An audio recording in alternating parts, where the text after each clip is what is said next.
여러분, 우리 그리스도인들은 어떤 사람들인가요? 그리스도인들. 저와 여러분이 그리스도인들이잖아요. 그리스도인들의 정의를 따지면 그리스도를 따라가는 사람들, 그리스도를 본받는 사람들, 그렇게 말할 수 있을 거예요.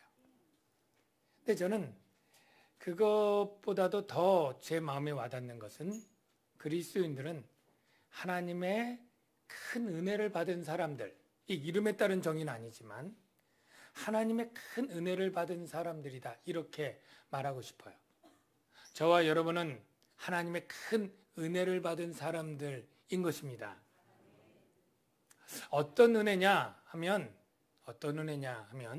바로 값없이 죄의 용서함을 받은 은혜입니다.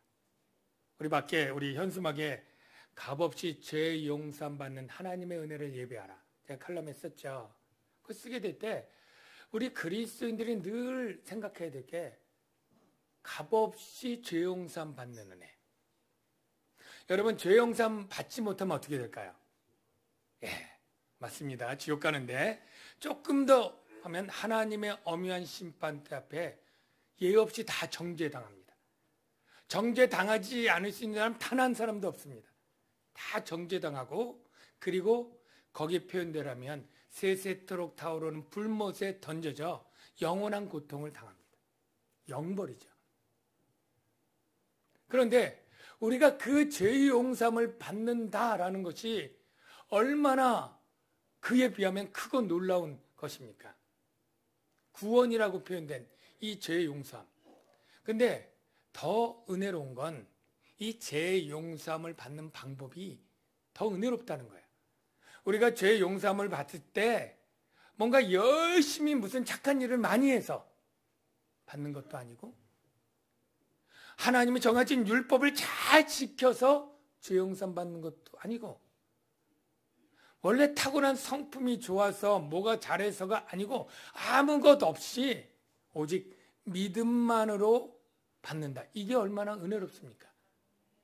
물론 그 믿음을 어떤 믿으냐면, 하나님의 아들 예수 그리스도가 내 죄를 위하여 대속해서 죽었다라는 사실, 하나님이 드린 이 속죄 제사가 완전하고 영원한 속죄 제사로 내 죄를 완전히 사했다라고 하는 그 믿음을 가질 때 우리가 죄 용서함을 받는 거예요.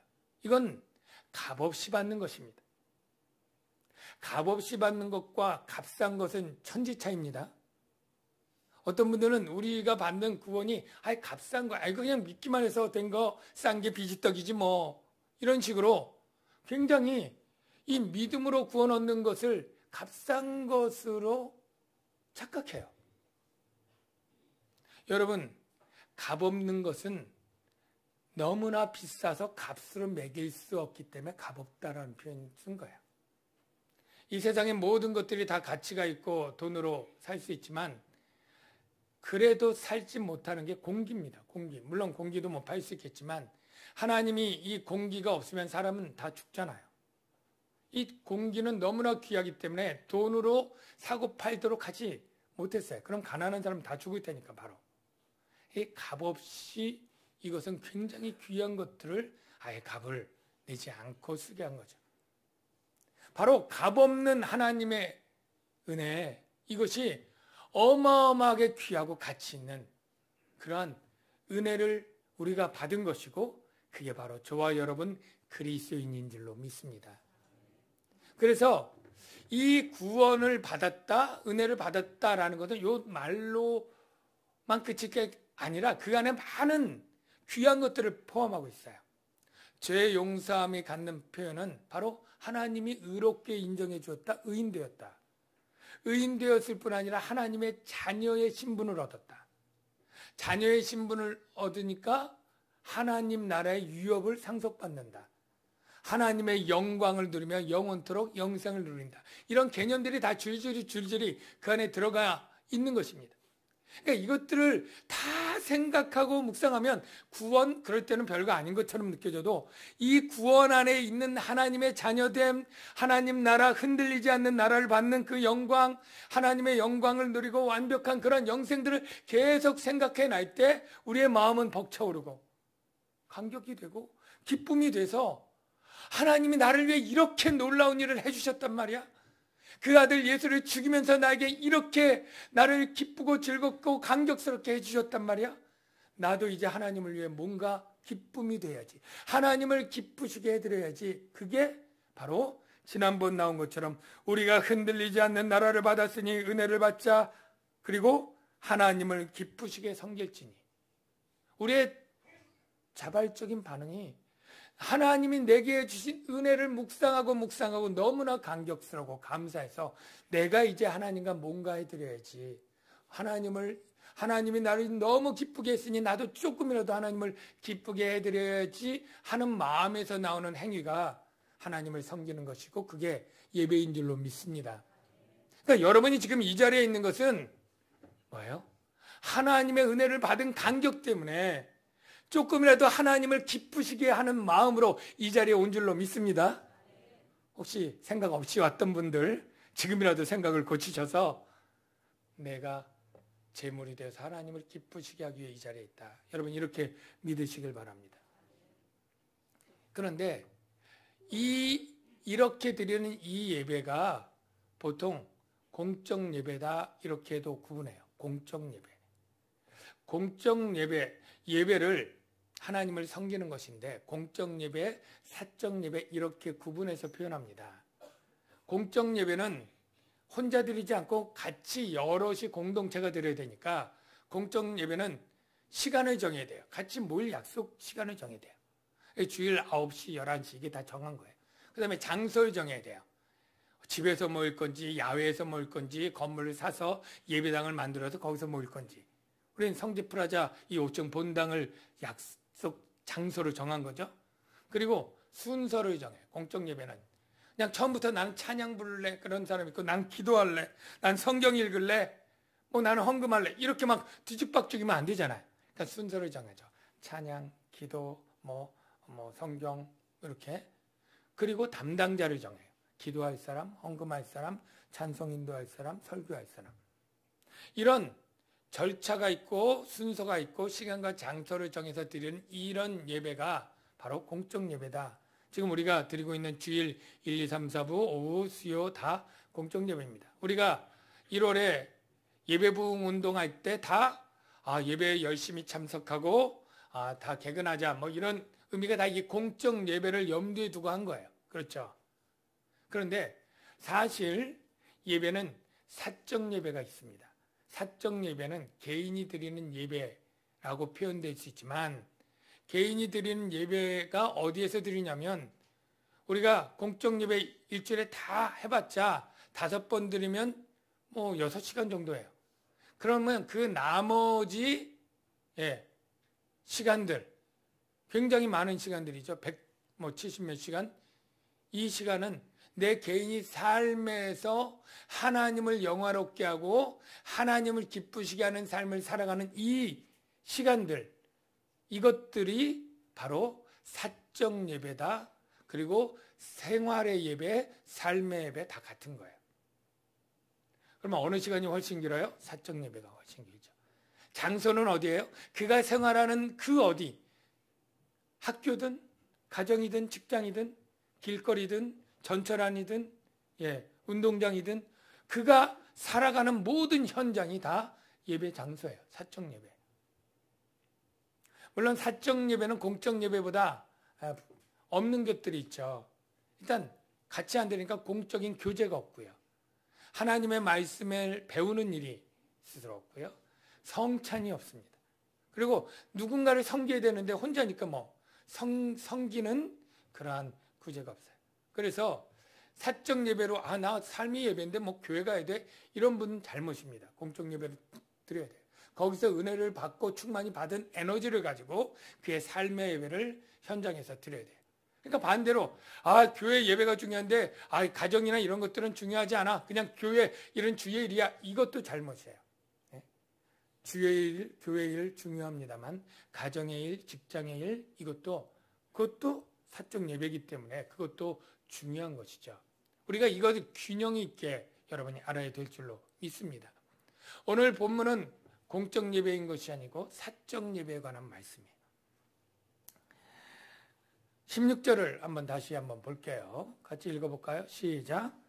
오직 선을 행함과 서로 나누어 주기를 잊지 말라. 하나님은 이 같은 제사를 기뻐하시느니라. 자, 하나님이 이 같은 제사를 기뻐한다라고 표현할 때는 이 당시에 동물 잡아드리는 속죄 제사가 아직 있었어요? 없었어요? 있었어요, 아직.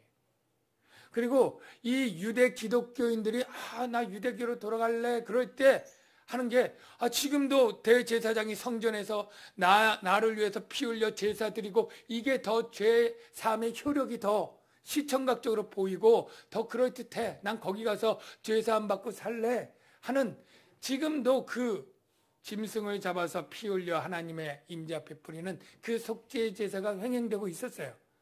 나 그 제사를 드리러 갈래 라고 하는 사람들에게 이제 예수 그리스도의 십자가의 죽음이 하나님이 정하는 완전한 속죄 제물이고 더 이상 속죄 제사가 필요합니까? 안 합니까? 신약시대 안 하죠.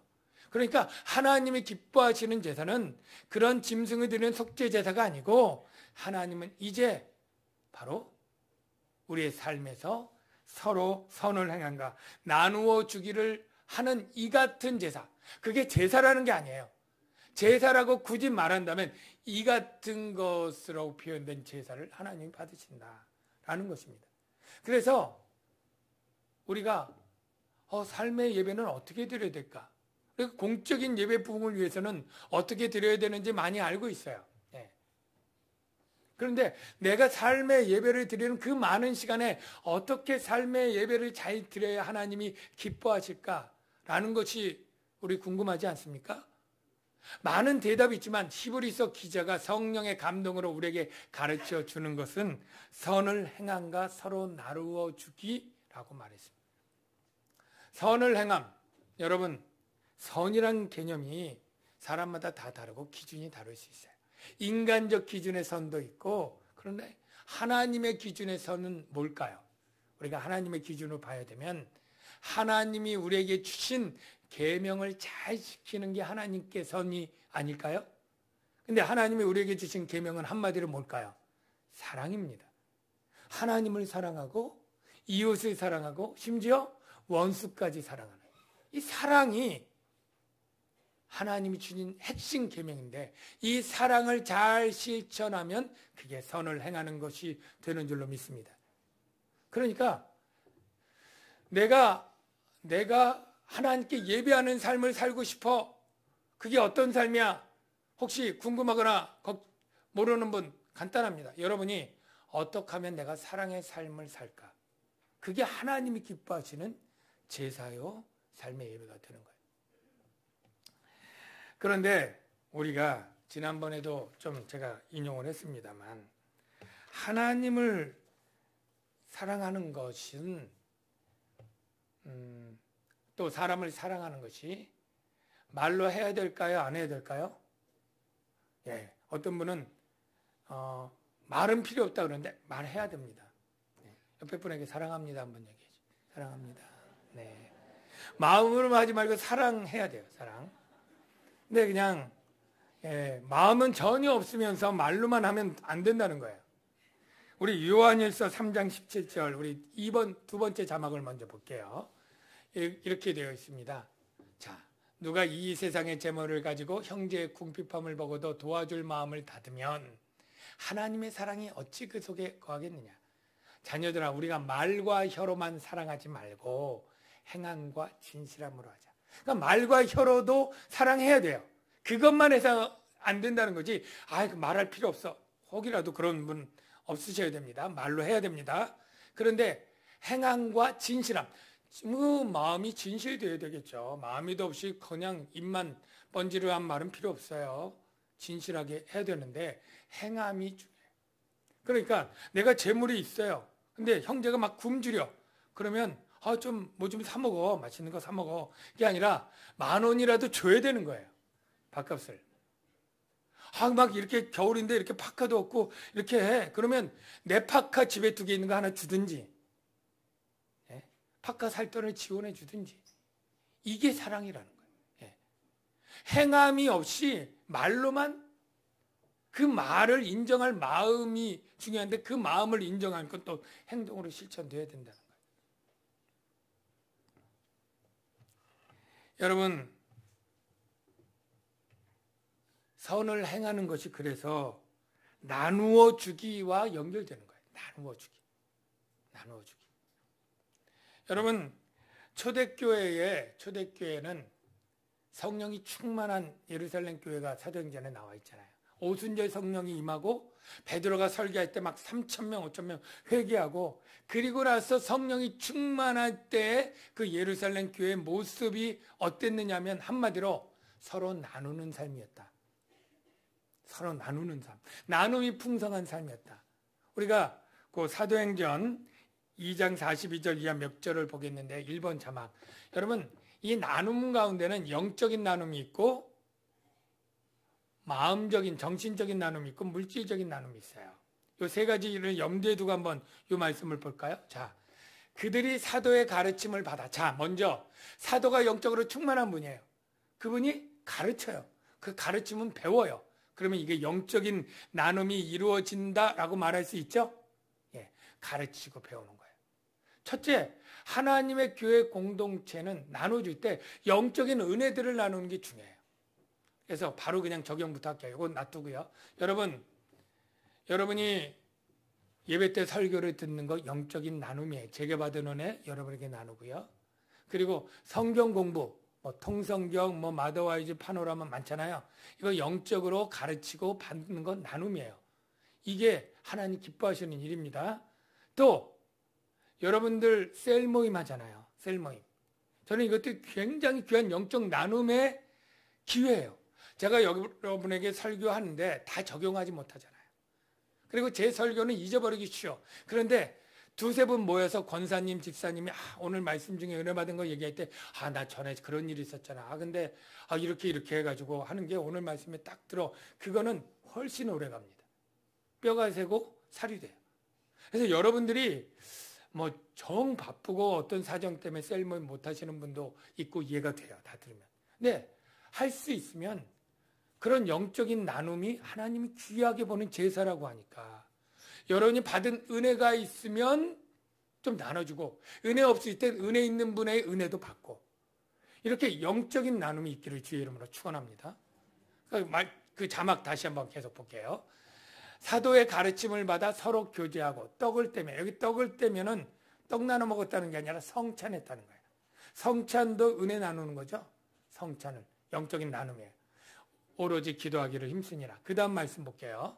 믿는 사람이 다 함께 있어 모든 물건을 서로 통용하고. 뭘 나눠요? 그 다음에 물건을 나눠요. 물건을 같이 쓰는 거예요. 그 다음 재산과 소유를 팔아 각 사람의 필요를 따라 나눠주며.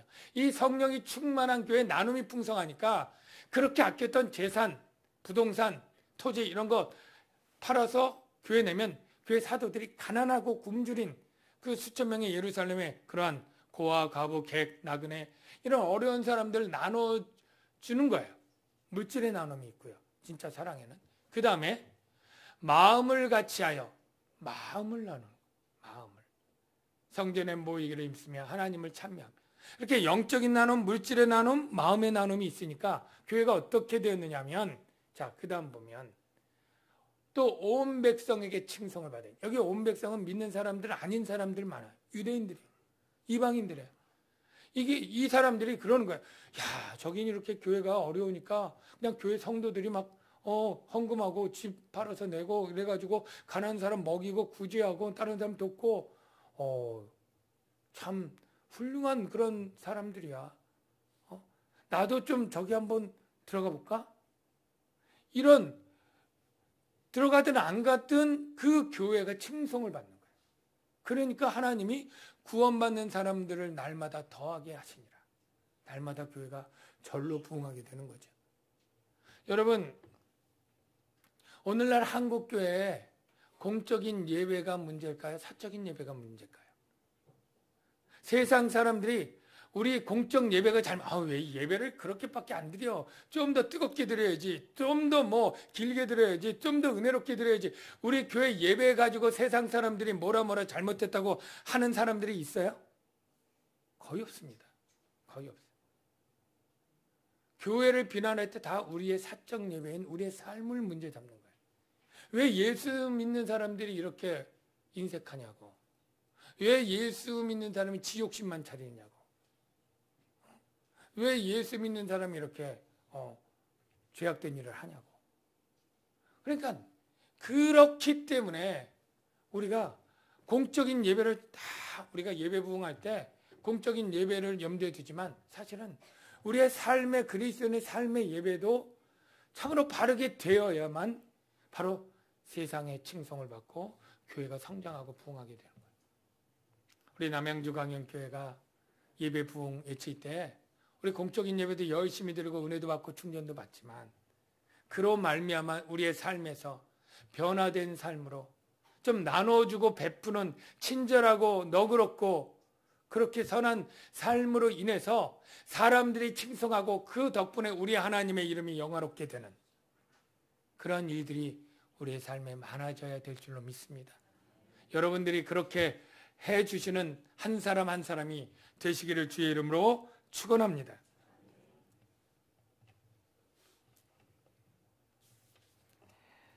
저희가 성장반 오늘 수료식이 있는데 광고 미처 못했습니다. 18명 수료하는데요. 이제 성장반 하면 거기에 3가지 나눔을 제가 염두에 둡니다. 첫 번째는 은혜 나눔, 영적인 은혜 나눔이 있죠. 제가 말씀을 가르치는 것도 나눔이고 각자 성경을 읽고 은혜 받은 걸 나누는 영적인 은혜의 나눔이 있습니다. 해보신 분 다 알 거예요. 그걸 먼저 하고요. 또 하나는 이제 마음을 나눕니다. 마음을 나누는 것은 뭐냐면 서로 기도 제목을 나눌 때 그 슬픈 상황, 힘든 상황들이 다 나와요. 이 마음을 나누는 것 여러분 아무것도 아닌 것 같은데 여러분 마음을 나누는 이러한 것을 하나님이 기뻐하신다라고 여러분 믿으시기 바랍니다. 서로 나누어 주게 할 때 로마서 12장 15절에 이런 표현이 있어요. 즐거워하는 자들 3번 자막 즐거워하는 자들과 함께 즐거워하고 우는 자들과 함께 울라. 그런 말씀이 있잖아요. 여러분 즐거워하는 자들과 함께 즐거워하는 거 쉬울까요? 집사님 우리 애가 그냥 시험 잘 봐가지고 인류대 갔어. 그러면 그거 기뻐해야 되잖아요. 우리 아들은 재수하고 있는데 우리 남편이 지금 승진해가지고 월급도 오르고 모두 나오고 막 이럴 때 승진 못하는 우리 남편 때문에 화가 나는 거예요. 우리가 마음을 나누는 게 굉장히 중요합니다. 즐거울 때 즐겁고 저는 어떤 교회 분위기가 만약에 우리 아들이 좋은 대학교 가고 남편이 승진하고 내가 좋은 일이 된 것을 말하기가 꺼려되는 공동체는 건강하지 못한 공동체. 왜? 이걸 말하면 이거를 시샘하고 질투하고 잘난 체 한다고 할 사람들이 섞여 있다는 거거든요. 그거는. 내가 말하는 게 괜히 내 자랑처럼 막 이렇게 공격하고 잘난 체 하는 것처럼 보이고 이런 것처럼 되는 공동체는 즐거움을 함께 나누는 즐거워하지 못하는 그러한 좀 어떻게 보면 상처 많은 사람들이 있는 공동체예요. 저는 여러분들이 좋은 일 생기면 셀에서도 좀 얘기하고 어디서도 얘기하고 물론 얘기할 땐 밥을 사면서 해야 돼요. 자랑값을 내야 됩니다. 들어주는 사람은 그 들어주는 게 힘든 일을 하는 거거든요. 그러니까 이렇게 즐거운 일을 마음껏 얘기할 수도 있고 그때 같이 즐거워해 주는 거예요. 자기 아들이 비록 잘못되고 우리 남편이 그렇고 나에겐 그런 일이 없어도 그걸 진정으로 즐거운 일을 축하하고 즐거워할 수 있는 마음. 또 나쁜 일 있잖아요. 근데 우리 한국 교회에 보면 암에 걸렸다 이렇게 하면 저 권사님 뭔 죄를 졌길래 이런 분들이 있어요. 목사님 자녀가 잘못됐다 그러면 목사님 기도를 안 하시나 봐. 그러면 슬픈 일, 근심되는 일 어디 겁나서 말하겠어요? 예? 이게 위로로 하는 게 아니라 오히려 비난으로 오니까. 그런데 정말 우리가 마음을 나누는 게 이게 우는 자들과 함께 올라. 내가 정말 근심될 때 내 딸 문제 때문에 어쩌면 부끄러운 일일 수도 있어요. 그럴 때 그걸 정말로 같이 안타까워해주고 울어주면서 기도해주는 이 마음을 나누는 이 나눔이 굉장히 중요하거든요. 우리 교회가 그런 마음을 나눌 수 있는 교회가 되기를 축복합니다. 이게 바로 하나님이 기뻐하시는 삶의 제사고 예배예요. 그 다음에 물질의 나눔이에요. 제가 성장반고 할 때 이제 마음을 나눈 기도 제목하고 그리고 꼭 이제 뭐 얘기는 안 하는데 이제 밥을 삽니다. 그러면 서로 밥들을 돌아가면서 사요. 어떤 분들은 간식을 사기도 하고요. 예. 그리고 끝나고 애프터로 이제 차를 사기도 하고. 이게 물질을 나누는 훈련이에요. 좀 있는 분이 뭐 더 살 수도 있고 더 맛있는 거 살 수도 있겠죠. 예. 그래서 우리가 정말로 공동체가 되기 위해서 나눠야 되는데 영적인 은혜도 나눠야 되고 마음도 서로 기도해 주면서 나눠야 되고 물질도 나누는 이러한 초대교회 모습과 같은 그러한 서로 나눠주기를 힘쓰는 그러한 그리스도인의 삶, 이게 바로 하나님이 기뻐하시는 예배자의 삶이다라고 가르쳐주고 있는 것이에요.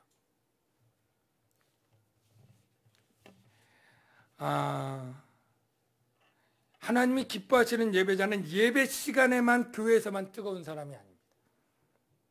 오히려 예배 후에는 굉장히 차갑고 냉정한 사람들로 돌변하거나 급변한다면 그는 온전히 헌신된 예배자가 아니고 공예배로 하나님께 뜨거워지고 은혜로운 그 마음이 그의 삶 속에서 그 나머지 모든 시간 속에서 만나는 사람들에게 표현되고 그가 결정하고 선택하는 것에서 돈을 쓰는 일에서 사랑하는 삶으로 나누어주는 삶으로 따뜻하게 계속 녹아나서 전달돼 주는 그러한 자가 되어야 될 줄로 믿습니다. 그 다음에 17절 말씀을 한번 보면 우리 그리스도인이 어떻게 살아야 되느냐 하면 너희를 인도하는 자들에게 순종하고 복종하라. 여기 인도하는 자가 누굴까요? 네, 담임 목사도 해당이 되고요. 부목사, 교육자들 해당이 되겠죠. 장로님도 여기에 해당이 됩니다. 왜냐하면 교회를 다스리고 치리하는, 인도하는 부분에는 우리 장로님도 됩니다. 조금 더 확장하면 주일학교 아이들에게는 주일학교 교사도 되겠죠. 세론들에게는 어떤 의미에서 셀리더도 인도하는 그러한 사명을 갖고 있습니다. 그들에게 순종하고 복종하라고 합니다. 그 이유가 뭐냐면 첫째, 그들은 너희 영혼을 위하여 경성하기를. 예. 여기 경성한다 이 표현이요. 뭐냐면 깨어 있어 감시하고 돌보는 거예요. 여러분 주치의가 혹시 있으신 분이 있는가요? 내가 무릎이 아파서 계속 어느 병원 가면 그 사람이 정기적으로 이렇게 보면서 뭐 약을 바꿔서 줘주고 이렇게 해주는 분이 있잖아요. 주치의예요. 제가 갑상선 그것 때문에 치료받으면 정기적으로 가면 혈액 재고 뭐 재서 갑상선 양이 체중에 비해서 뭐 적습니다, 맞습니다. 조금씩 더 주기도 하고 덜 주기도 하고 그런 것들을 하면서 내 몸의 호르몬을 감시하고 그리고 조절해 주죠. 여러분 그렇게 몸에는 경성하게 하는 의사들이 있고요. 물질에는 재산 관리자가 혹시 있다면 뭐 펀드 매니저가 있다면 그런 관리사가 있다면 해당이 되겠죠. 그런데 영혼은 여러분의 영혼의 그것들을 관리해 주는 사람이 바로 교회의 목사, 교육자들이에요. 여러분 이 세상에서 물질, 몸, 영혼 할 때 어느 게 제일 귀할까요? 어느 게 제일 귀해요?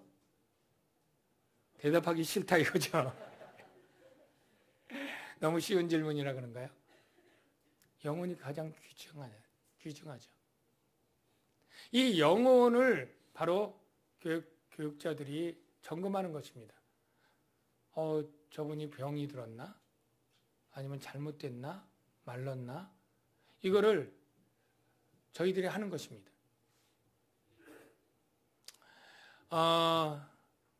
우리 교회 15년 되는데 그동안 신천지로 가신 분이 3분 있어요. 초창기부터 지금까지. 참 말리고 기도했지만 안 되더라고요. 그리고 신천지는 아니지만 이상한 신비적인 그런 교회로 가신 그런 분도 있고요. 전에 한 번은 이상한 신비주의적인 책, 막 기도가 어떻게 하려면 하늘 뚫고 부르짖어야 되고 이상한 그런 영적인 책이라고 읽긴 하는데 제가 보기에는 옳지 않아서 금했더니 기분 나빠서 교회 떠난 사람이 한 몇 가정 됩니다. 또 어떤 교회 정책과 이런 것에 마음에 안 들어서 약간 저짓하고 떠난 분도 있죠. 제가 하는 일이 뭐냐면 여러분의 영혼이 병들지 않도록, 우리 사람도 잘못된 거 먹으면, 이상한 거 먹으면 식중독 걸리잖아요. 먹어야 될 때 안 먹으면 마르잖아요. 안 자라고. 저는 여러분들에게 바르고 올바른 하나님의 말씀을 먹이고 때를 따라 여러분들이 자라나고 여러분의 영혼이 강건해지도록 감시하고 섬기는 일을 하는 자라고, 바로 경성하는 자라고 얘기를 하는 거예요. 마치 목동이 양떼들을 키우면서 이 양들이 지금 영양 상태가 어떻고 털이 얼마나 자랐고 얼마나 엉켰고 그리고 얼마나 말랐는지, 어떤 바이러스의 전염병에 걸리진 않는지, 아니면 짐승이 와서 물어가도록 어떻게 방어를 해야 되고 도둑이 훔쳐가지 못하도록 막는 그런 것들을 늘 사시사철 염두에 두고 돌보는 것처럼, 저는 여러분의 재산이나 여러분의 건강은 책임지지 못하지만 여러분의 영혼이 건강하도록 하기 위해서, 성장하도록 위해서 기도하고 또 감시하고 점검하고 돌보는 그러한 자이기 때문에 여러분의 영혼의 유익을 위해서 저를 비롯한 인도하는 자에게 순종하고 복종해야 된다고 말하고 있습니다. 여러분 그렇게 해주시기를 주의 이름으로 축원합니다. 저는 제가 훌륭하기 때문에 저에게 복종하라 절대 말하지 않습니다. 저는 훌륭한 사람이 되지 않습니다. 제가 성경을 많이 여러분도 알고 있지만 완벽하지 않고, 그리고 제가 그렇게 여러분들이 그러지 않는 분도 많을지 압니다만 훌륭하게 생각하는 만큼 훌륭한 사람이 아니에요. 그렇게 생각하는 분이 있으면 다 그 환상을 깨시기 바랍니다. 저는 여러분이랑 별반 차이 없습니다. 제가 성장반 할 때 오히려 같이 그냥 이런저런 얘기도 하고 이제 밥도 먹고 차도 마시고 할 때 그냥 편하게 얘기를 하죠. 근데 이렇게 처음에는 굉장히 제 옆에 앉기도 불편하고 목사님이랑 이렇게 앉는 게, 그런데 점차 이제 편해지고 나중에는 속으로는 그럴 거야. 목사님이랑 우리가 별로 특별한 게 아니네. 아마 이렇게 생각을 할 거예요. 저는 그게 좋습니다. 여러분이 저에게 특별히 거룩한 환상을 갖거나 그런 것, 그게 제게 좋지 않아요. 저는 오히려 성장반을 그렇게 하는 이유 중에 하나가 그것입니다. 목사님 거룩한 줄 알고 있다가 그것 탈로 나서 실망해서 교회 떠나는 그런 일이 없도록 미연에 여러분이 제 성격과 인격과 신앙의 수준을 보고 교회 생활하고 믿음 생활을 하는 것이 돼서는 안 됩니다. 제가 전하는 하나님의 말씀, 이 복음, 이것 때문에 믿어야 여러분이 튼튼하고 흔들리지 않을 수 있는 거예요. 그런데 제가 여러분들이 영적으로 침체되거나 또는 낙심되었거나 또 잘못된 것을 먹고 이상하게 되면 제가 굉장히 이제 그 부분에 민감하게 때로는 여러분을 경책하기도 하고 도전하기도 하고 훈련하게 할 거예요. 그렇기 때문에 여러분들은 제가 즐거움으로 이것을 하게 하고 여러분을 영혼을 경성하고 하는 일을 즐거움으로 하도록 근심으로 하지 않도록 여러분이 저를 도와주셔야 돼요. 아까 제가 이제 별로 여러분 중에 저보다 똑똑한 분도 많고 전문적인 분야에서는 저보다 전문가들이 너무너무 많습니다. 예, 다 인정합니다. 그런데 이런 부분에 있어서 제가 여러분의 영혼이 잘 되고 하는 부분에 있어서는 어쩌면 여러분보다 더 관심이 있고요. 그런 부분에서는 좀 부끄럽습니다만 제게 부모의 마음 같은 걸 제게 주셨다고 저는 생각을 해요. 전에도 제가 얘기했지만 제가 가장 이 목회하면서 좌우명처럼 삼는 말씀이 잠언 27장 23절인데요. 5번 자막에 보면 이런 말씀이 있습니다. 내 양떼의 형편을 부지런히 살피며 내 소떼의 마음을 두라. 제가 이 말씀을 늘 마음에 생길 때 내가 부지런히 살피지 못했네. 또는 내가 더 마음을 둬야 되는데 이러한 늘 이제 후회나 안타까움이 있지만은 이 마음을 가지고 여러분의 영적인 것을 굉장히 주의 깊게 생각을 합니다. 그래서 영적으로 오래돼도 자라지 않는 사람이 있으면 너무 안타깝고요. 새가족으로 등록했는데 여전히 1년 돼도 새가족이 그냥 새가족으로 있으면 그것이 너무 또 안타까워요.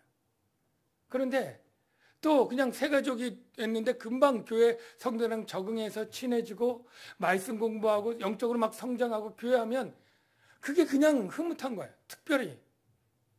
그냥 그게 행복한 겁니다. 그래서 여러분들이 부모님을 존경하고 복종할 때 부모님이 훌륭하고 똑똑하기 때문에 복종하는 게 아니잖아요. 부모님이 나를 사랑하고 나를 그 누구보다 아껴주는 그 마음 때문에 고리타분하고 잘못돼도 이해하고 부모님을 공경하는 것처럼 어쩌면 제가 여러분보다 모든 것이 앞서 있기 때문에 나를 따르라. 내 말에 순종하라. 전 그게 아니고요. 저도 여러분보다 모르는 것도 많고 어떤 부분에 있으면 서투르고 허물도 있어요. 그런데 하나님이 여러분의 영혼에 대해서는 제게 그러한 목자의 마음, 아버지의 마음, 여러분이 영적으로 성장할 때 기뻐하는 마음을 제게 주시고 여러분이 영적으로 침체되고 낙심될 때 슬퍼하고 고통하는 마음을 제게 주셨기 때문에 여러분들이 저를 즐겁게 목회하도록 여러분이 인도하는 자에게 따르시고 복종하라고 말씀드리는 것이에요. 사랑하는 우리 남영주간교회 모든 성도 여러분, 저는 여러분들이 무엇보다도 여러분의 영혼이 강건하고 건강하고 해마다 자라나고 성장해서 정말로 구원은 물론 받을 뿐 아니라 하나님 앞에 모두 인정받는 아주 믿음 생활 잘한 사람으로 인정받고 칭찬받기를 간절히 기도하고 바랍니다. 그래서 여러분이 이 예배 생활, 특별히 공적인 예배 생활도 잘해주지만 사적으로도 세상 어디에서도 저 예수 믿는 저 사람, 남영주간교회 다니는 저 사람 믿을만해, 성실해, 정직해, 좋은 사람이야. 그렇게 삶의 예배에서도 칭송받는 분들이 다 되어주시기를 주의 이름으로 축원합니다. 우리 말씀을 생각하면서 우리 찬양하는데 우리의 삶 모든 것이 예배의 장소고 예배의 터입니다.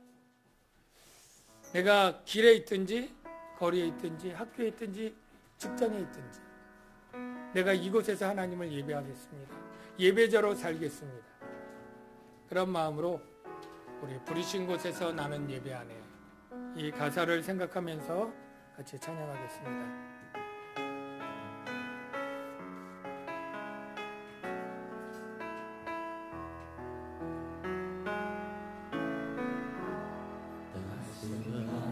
성령